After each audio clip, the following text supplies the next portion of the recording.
Have you ever wondered where the term Banana Republic came from, or what the second poorest country in Central America is? If yes, you're in luck. I've done the deep dive for you, and in this video we're going to unlock all the wild, interesting aspects that make Honduras one for the books. Its history is truly like a non-stop action movie, and its culture is a vibrant, must-see fusion of influences. So stick around to learn more. Before any European set foot on this soil, the land was home to a variety of indigenous groups. The most famous and advanced of these were the Maya, whose influence is still seen today. And who was the first European to spot this place? It's none other than Christopher Columbus, who landed here way back in 1502. It took a couple more decades, but Spain finally began the tough work of conquest around 1525, only truly succeeding by 1539 after fighting with the indigenous populations. So what spurred the Spanish? You guessed it, it's gold. The discovery of gold early in the 16th century was a massive magnet, and in 1544, the Honduran gold mining town of Gracias became the capital of the entire Spanish Central American kingdom. But, as quickly as it started, the gold rush fizzled out. By 1548, the Spaniards had pretty much exhausted the easily accessible gold. Honduras settled into being an agriculture-based province within the vast viceroyalty of New Spain, with its capital being Comayagua. But wait, the treasure hunt wasn't over yet, because in the 1570s, a huge silver strike in the highlands caused a brand new rush of prospectors, which led to the growth of a new population centre, Tegucigalpa. And this new silver hub started competing with Comayagua, and well, you know how that story ends. Tegucigalpa eventually won the rivalry. Now here's why that matters. The conflict drew all the Spanish attention and resources to the mountains. So while the Spanish were busy securing the wealth of the silver mines, they had another massive problem brewing. The coast. Honduras's access to the Caribbean Sea meant it was under constant threat. For long periods, the Spanish basically utilised a soft defence, falling back to the highlands and the Pacific coast, which were safer. This retreat created a vacuum that allowed the British to step in and gain control of the Caribbean's Mosquito coastal region. The British weren't alone, though. They found essential allies in the local Sambo Mosquito peoples. And it wasn't until the 18th century, when the Spanish Bourbon kings decided to push back, that the Spanish were able to regain some control, finishing a major fort at Omoa by 1779.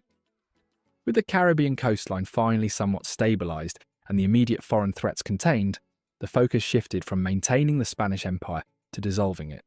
So, the early 1800s marked a period where the entire region, inspired by revolutionary movements across the Americas, was buzzing with the spirit of independence.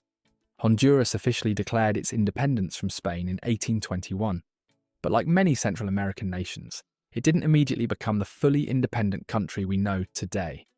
First, it joined the short-lived Mexican Empire, and then, in 1823, it became part of the United Provinces of Central America, later named Federal Republic of Central America, alongside Costa Rica, El Salvador, Guatemala, and Nicaragua. Unfortunately, that federation was constantly undermined by friction between two major political camps, the liberals and the conservatives. In fact, a Honduran liberal, Francisco Morazán, became president of the federation in 1830 and tried to push his reforms through. But the opposition, especially the conservatives, was too strong, and the federation collapsed. And that was how Honduras finally declared its absolute full independence on November 5th, 1838. From there, the conservatives took the reins under Francisco Ferreira, and they held power for a while, even regaining the church's influence. But by the 1870s, the liberals made a powerful comeback, and in 1880, they put out a new constitution. So the 20th century starts, and despite the liberal push for growth, Honduras was still the poorest country on the isthmus. And what was the biggest driver of its economy? Bananas. American corporations like the infamous United Fruit Company poured capital into the country, building infrastructure, and basically dominating the economy.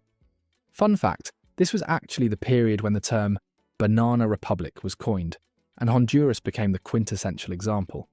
This tight economic link meant the US military often got involved, with President William Howard Taft sending in the US Marines in 1911 and 1912 to protect American banana investments. And for most of the 20th century, politics was a cycle of military rule and fragile civilian governments. This cycle included one of the longest periods of military-backed rule from 1932 to 1949 under General Tiburcio Carillas Sandino. Tensions culminated in 1969 with one of the most bizarre conflicts in modern history, the soccer war with El Salvador. Though sparked by a soccer match, the real causes were deep-seated economic and demographic issues. Now, let's fast forward to the 1980s. This is perhaps the most intense chapter. Because while its neighbours were engulfed in civil wars, Honduras was transformed into a crucial staging ground for the US-backed covert war against Latin American communism. So as you can imagine, this period brought immense human rights abuses. Hundreds of people disappeared during this time. And even after Honduras finally elected a civilian government in 1981, ending 17 years of military rule, the military still held much of the real power, backed by the massive US presence. Then, the late 1980s brought a collective push from Central American governments for regional peace, which gradually led to pressure to limit military activity and reduce the US presence. This paved the way for a huge moment of hope. The 1990s started on a truly positive note, when the opposition National Party took office peacefully in 1990. But this political breakthrough was quickly overshadowed by immense hardship. Economic struggles just kept going. And then, in October 1998, they were hit by a natural calamity. Hurricane Mitch. This storm caused thousands of fatalities and basically crippled the country's economy and infrastructure for years. Then, just as the country was trying to find its footing in the 21st century, the stability was shattered again in 2009, when the sitting president, Manuel Zelaya, was booted out in an internationally condemned military coup. That was a serious setback that pushed the country back into political instability. But the story of resilience keeps going. Because the 21st century has also brought moments of massive change. In November 2021, history was made when Xiomara Castro was elected president, making her Honduras's first ever woman president. That is a huge, hopeful step forward, even though the country still grapples with big, complex challenges, which we'll talk about later. For now, let's see where all these events are happening. Honduras is essentially a massive, rough-edged triangle, sitting right at the widest point of the Central American Isthmus. To the west, it's bordered by Guatemala and El Salvador, and to the east and southeast, it shares a long border with Nicaragua.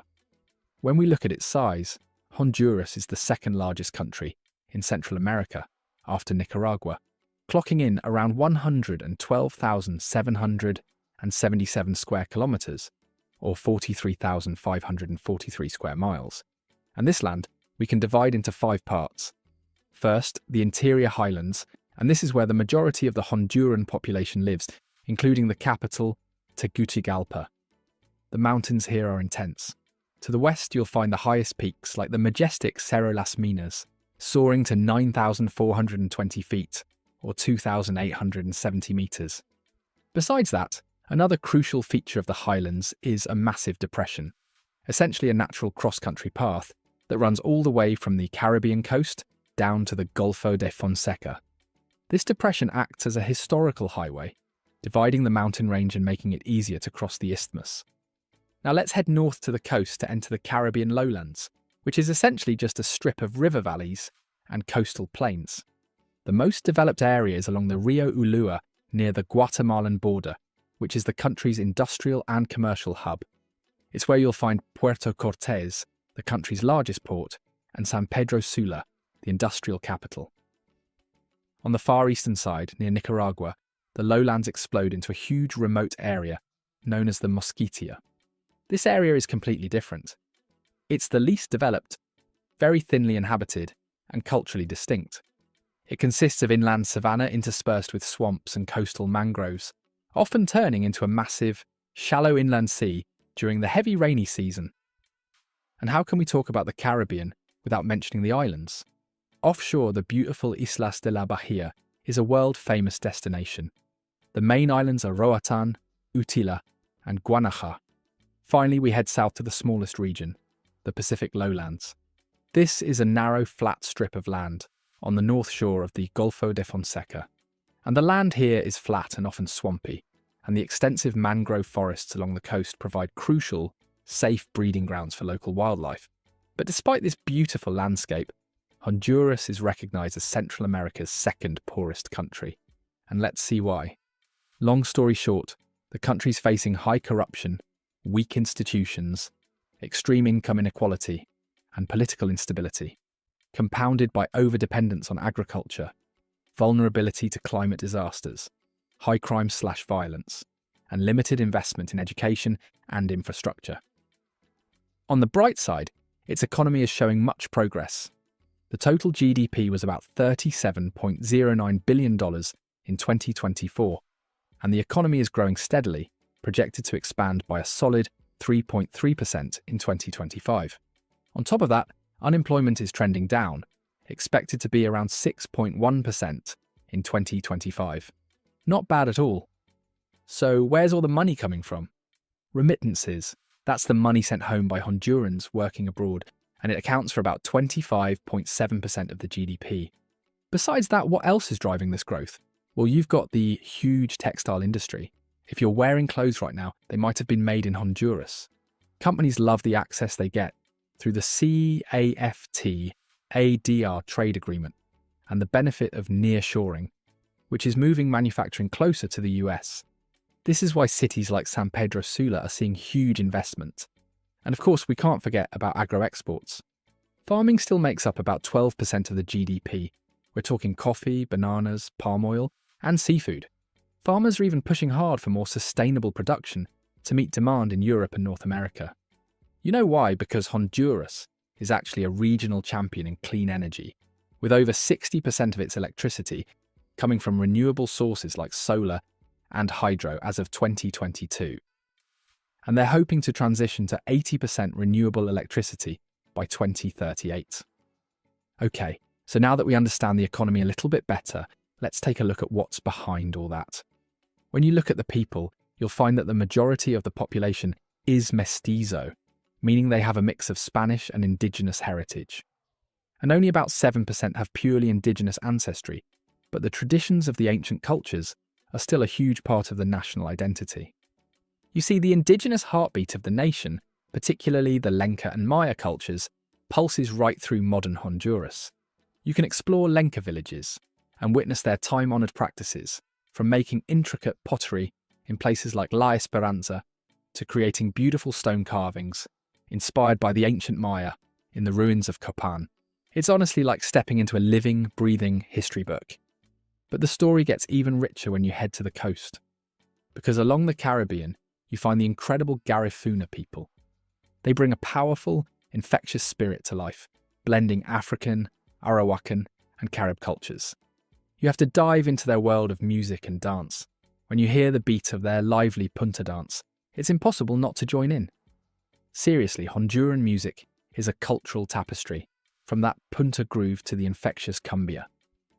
This cultural fusion is also visible in the architecture.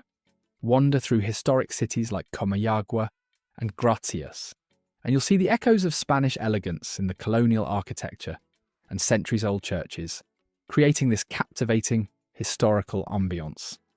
Now let's talk about the food, because food and drink are always at the centre of social gatherings here. You absolutely have to bite into a baleada.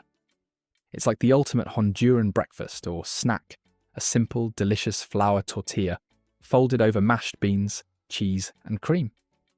And of course, you'll want to savour the national dish, the plato típico, which is a savoury mountain of flavours. All in all, Honduras is just a blast of colour, rhythm and flavour, where ancient heritage and modern spirit dance together. Have you ever been to Honduras or learned about it from your history books? If so, share your most interesting discovery about this country that other people might not know about in the comments below. Now, in the meantime, if you enjoyed this video, you'll love this next one.